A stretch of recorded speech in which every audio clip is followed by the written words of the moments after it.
వి gold trusted gold buyers తాకట్టులో ఉన్న బంగారాన్ని విడిపించి ఈ రోజు ఉన్న మార్కెట్ ధరకే కొనబడును. మరిన్ని వివరాలకు సంప్రదించండి 7710772020.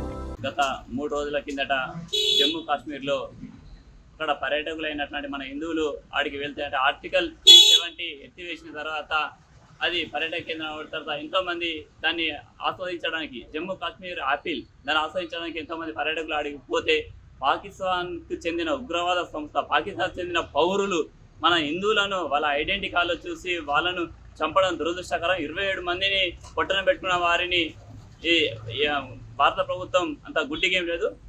ఇక ముందు ఇట్లాంటి చర్యలు చేపట్టకుండా ఉండడానికి సుల్తానాబాద్లో మేము ఈరోజు హిందూ ఐక్య వేదిక ఆధ్వర్యంలో బంద్ పిలుపునివ్వడం జరిగింది. ఈ బంద్కు సుల్తానాబాద్ పట్టణ ప్రజలు మరియు సుల్తానాబాద్ వర్తక వాణిజ్య చిరు వ్యాపారులందరూ సహకరించారు. బంద్కు విజయవంతేశారు. భారతదేశ సమైక్యతను సుల్తానాబాద్ నుండికే ప్రపంచానికి చాటి చెప్పడం జరిగింది. ఇప్పుడు ఈ 27 మందిని చంపిన మన భారతీయులను చంపిన వారిని అన్నా పైసతో సహా మిత్తితో సహా వసూలు చేసి ప్రపంచ దేశాల ముందు పాకిస్తాన్ అనేది ప్రపంచ దేశ పటంలో లేకుండా చేయడానికి మన ప్రభుత్వం సిద్ధంగా ఉంది. ఇక ముందు తస్మా జాగ్రత్త. ఇక ముందు మా భారతీయ పౌరుల మీద చేయబడాలంటే మనకేసే దమ్ము ఉండాలి.